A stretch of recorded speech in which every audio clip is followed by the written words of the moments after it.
Pangalawang aral na makukuha natin sa Surat Al-Hujurat, kapag may nasagap tayong balita, tiyakin muna. Iklaro mo muna. Huwag mo muna basta-basta paniniwalaan. No?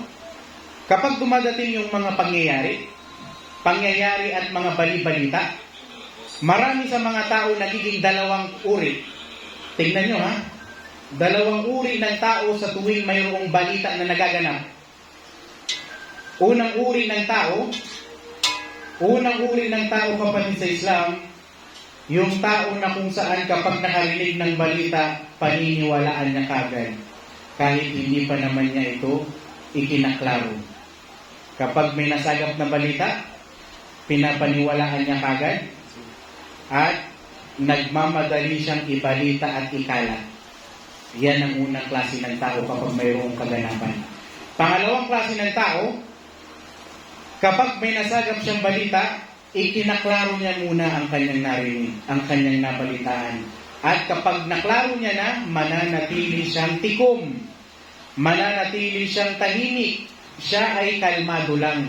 Kasi hindi lahat ng balita, kahit totoo pa yan, kailangan mo agad ikalat. May mga balita, may mga kaganapan na minsan hindi mo kailangan ibahagi sa iba. Hindi lahat ng balita kailangan i-share. May mga balita na kung saan kailangan manahimik ka lang kasi magkakaroon ng kasad. Magkakaroon ng pinsala sa kalupaan. No? Fitna.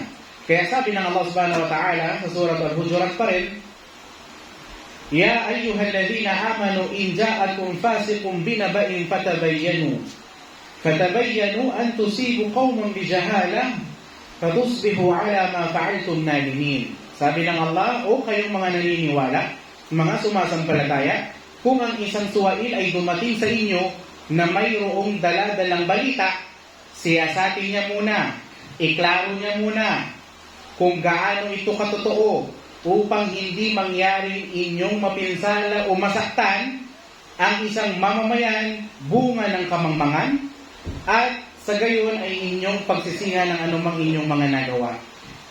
So yan ay payo. Pangalawang payo mula sa Surat Al-Hujurat. Ang unang payo ay pagrespeto kay Propeta Muhammad sallallahu alaihi wasallam. Pangalawa, kapag mayroon tayong nabalitaan ay iklaro muna natin. Huwag mo munang paniniwalaan basta-basta. Huwag kang magmamadaling ibahagi yan sa iba kasi baka magdulot yan ng pinsala.